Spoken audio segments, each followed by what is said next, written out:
Are you planning to make the move to Boston? Like anywhere else, every city has its pros and cons. And today, we're gonna dive into the cons. If you think you could handle some of these, most of these, or all of these, you're gonna be fine here.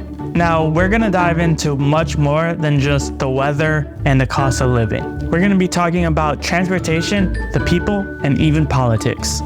So hold on to your hats, this is gonna be a good video. And if you haven't checked it out yet, make sure you check out the reasons to move to Boston. You know what's funny? No one truly realizes how expensive Boston is until they learn that they're moving to Boston. And maybe that's how you actually ended up on this video. Financial info provider concluded making $100,000 a year in Boston really feels more like making $46,000. And now you learn that Investopedia ranks Boston as a top 10 city when it comes to the cost of living. How does this actually look like?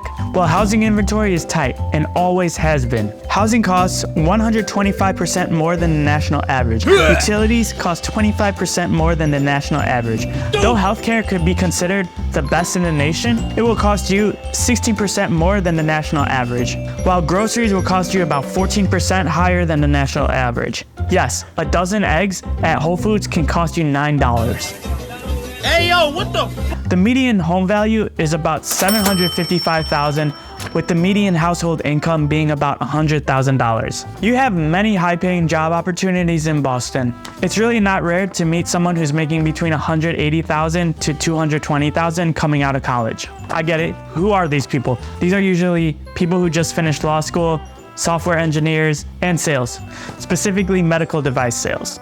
What's another reason why you'll hate living here? The weather. I don't think there's a better city for fall and spring in the United States. However, I could probably name 37 other places I'd rather stay during winter than Boston. So let's not be as harsh as the winters are. There are things to do in and around Boston during winter, like ice skating, going to basketball games, hockey games, or driving up north and skiing. In case you don't know, I'm from Chicago, and people always ask me, what's worse, Boston winters or Chicago winters? And people will argue this. And people are so proud to say that their city has the crappiest weather, but I can break it down for you firsthand.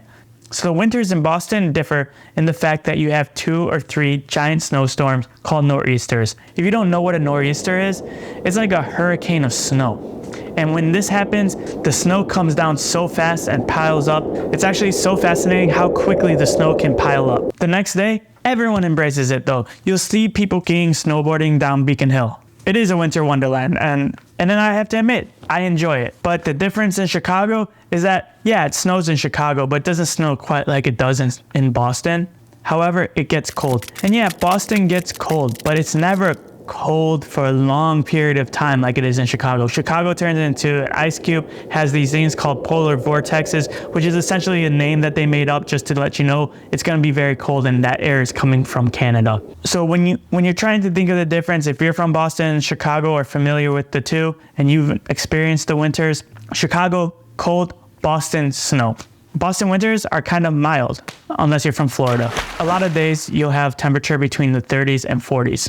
Okay, it snows, it's cold, you already know that. But here's what people don't prepare you for: the lack of sunlight. Guys, in the winter, the sun goes down at 4:30 p.m. That's no exaggeration, and in fact, if it's cloudy, the sunlight is gone before 4:30 p.m. Which is why I take vitamin D pills every day during the winter. And no, they're not sponsoring me yet. Of course, this is made up in the summer when the sun starts to rise at 5 a.m. and sets after 8:30, and you have 15 hours of sunlight instead of 9 in the winter. But even after winter, Boston is not the sunniest city in the US. I talk to a lot of people who move here. In case you don't realize, I'm a realtor. And I talk to a lot of people from Florida, Texas, and Arizona. And for the most part, they like living here. But what they all say is that they miss the sun. Okay, now let's get a little personal here. Let's talk about the Bostonians. You might not like the people in Boston. Sure, you may have heard that people on the East Coast are rude, but I don't think this is the right word. I think the correct phrase is that their personalities are a lot less open. If you compare it regionally, people in the Midwest and the South are more friendly and open to speaking to you. In comparison, Boston personalities are colder. What do I mean by less open? Let's say you walk into an elevator, right? And normally you say, hey, how's it going? Or hi. Or at the very least, you do that straight line across the face thing. It's just the...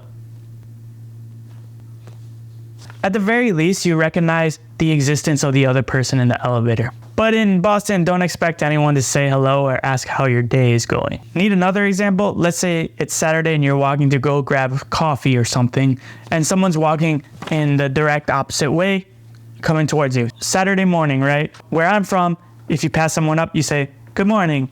Here, they just look straight ahead or look down. That's all you're gonna get. And when I explained this to someone from Boston, they were like, "Whoa, really? People do that?" Yes, people acknowledge other humans exist. It's totally normal. If you experience this or have anything to say about these interactions, make sure you comment below. Again, this goes back to not Boston being rude, just less open. However, if you want to talk about being rude, we have to talk about driving in Boston, specifically drivers in Boston. How bad is it? Imagine being so bad at driving that your whole state has a word for your drivers called massholes. It's in the Oxford Dictionary. Driving in Boston is unlike driving anywhere else in America. Is the traffic bad? Yes, but every city has traffic. Not every city has massholes though. What is a masshole? It can technically be anyone from Massachusetts, but normally you see it associated with angry drivers in Massachusetts. And they do whatever they want in the streets, like blowing through lights on the regular. Light changes yellow to red, they speed up, blow right through it. Normal, see it every single day. There's not a day I don't see it. Waiting at a red light, looks around, no one's there, boom, they just go through it. People swing and make right turns from 3 lanes over. Or if someone's trying to make a left turn, they'll go on the other side and they're waiting behind them. They'll go on the other side of the guy who's trying to make the left turn and cut in front of him before he makes the left turn. Hello. I've even seen someone cut off an ambulance and a Honda Civic honk at a Lamborghini. But the most annoying thing is how quickly they honk 0.001 seconds after the light turns green. Now, I do call out the people for their bad driving. And by bad driving, I mean that they almost killed me, which happens about once a week. Now they think they're all tough, but they know when they actually made a mistake. And so when you pull up to a red light and then they start to pull up next to you, they'll stand a full 18 feet behind the line so they don't have to look at you. And if they do, they pull up like this. Looking straight ahead. They're not gonna look and this is the only time they'll ever have 2 hands on the wheel. And then when that light goes, they're gonna let you go first. I hate driving in Boston. The streets also make it very difficult to drive in. Like I said, I'm from Chicago. We're used to the grid system. People from New York, used to a grid system. It's great. You miss a turn, you just make a left, no problem. Here, you miss a turn, 7 minutes minimum added to your commute. And for the most part, there is no grid system in Boston. If you want to get a sense of how the roads run in Boston, take a bowl of spaghetti and just flip it upside down. And then you see all this squiggly spaghetti.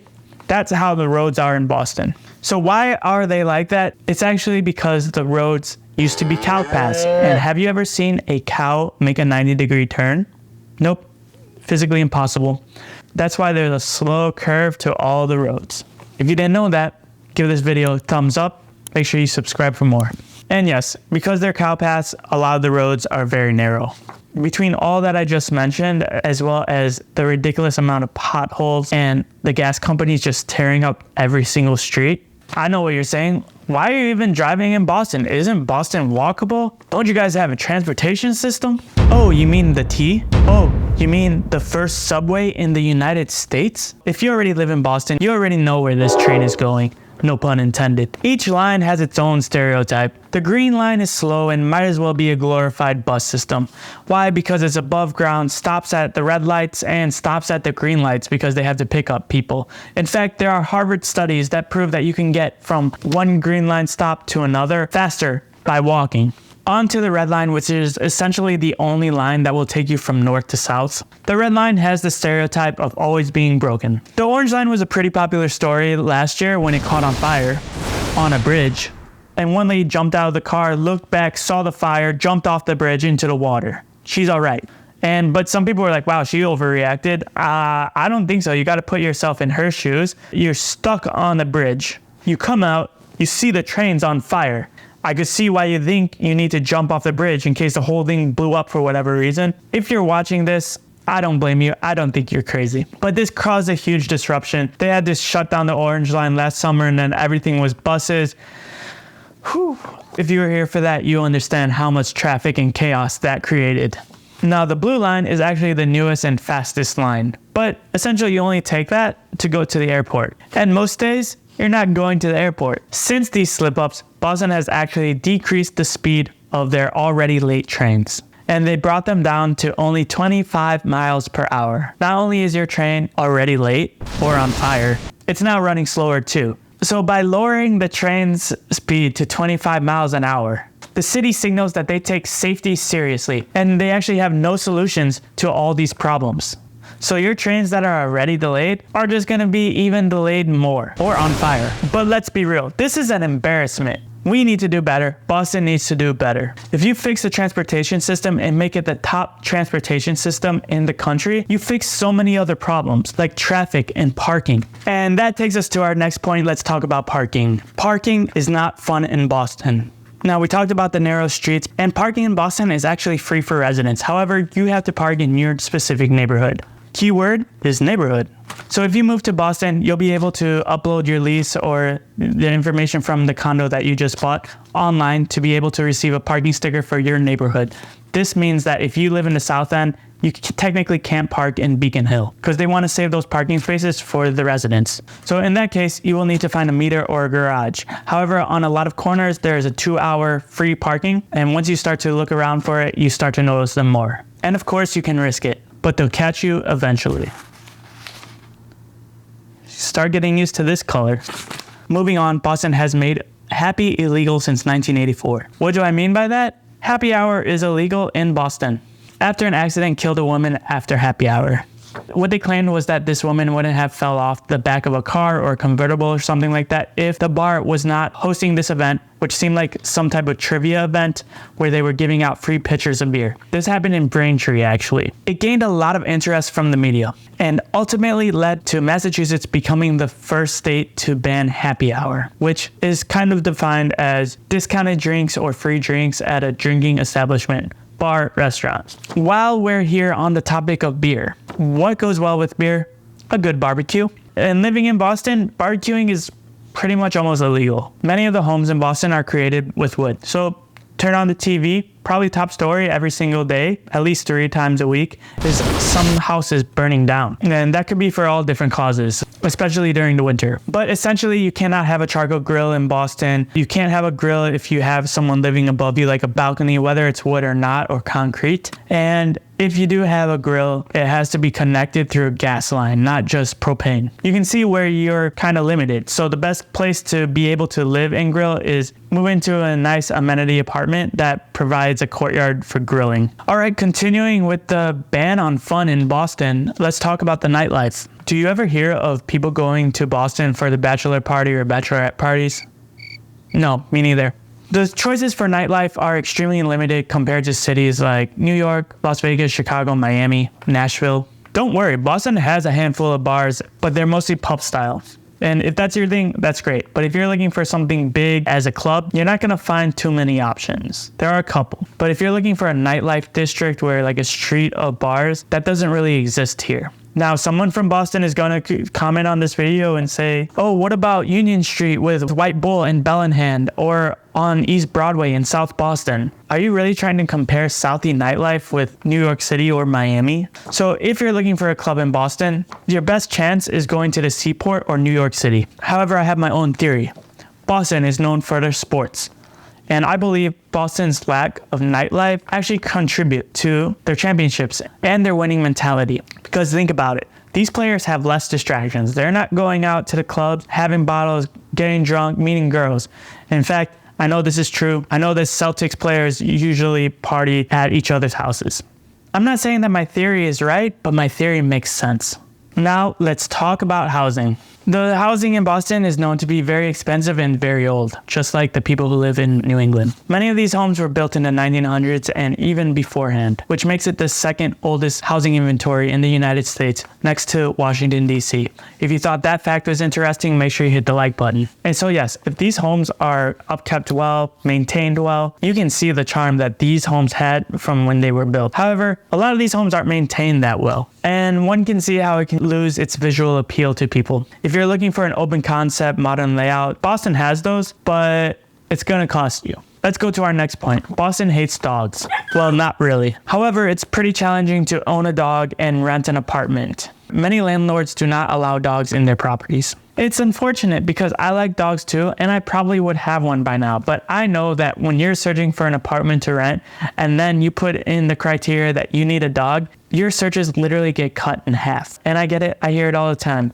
But my dog is well trained, doesn't bark. I guess Boston is the city where dogs don't bark. The last thing is politics. Politics are a big deal in Boston, has been for its whole history, as you can imagine. Before I say what I'm going to say, I'm also basically saying the exact same thing in the pros to moving to Boston, because which way that Boston leans can either be a pro or a con. And right now, politics is very important to people. People are moving to places based on the politics of the area. So when it comes to politics, Boston is liberal. It's left. It could be considered very progressive. Now, for you, it might be good or bad, but I think right now, when it comes to moving to places, people are really looking at the politics, and people are using that to help weigh a factor on whether they should move or not. Like I said, it doesn't matter that it's left or right, but the fact is, in Boston, it's pretty apparent which way Boston leans. For me, I don't really like if so much politics is in my face, whether it's left or right, but in Boston, you should expect that politics will be in your face. You'll see signs, you'll see bumper stickers, you'll see flags even in the businesses, the churches, and the schools.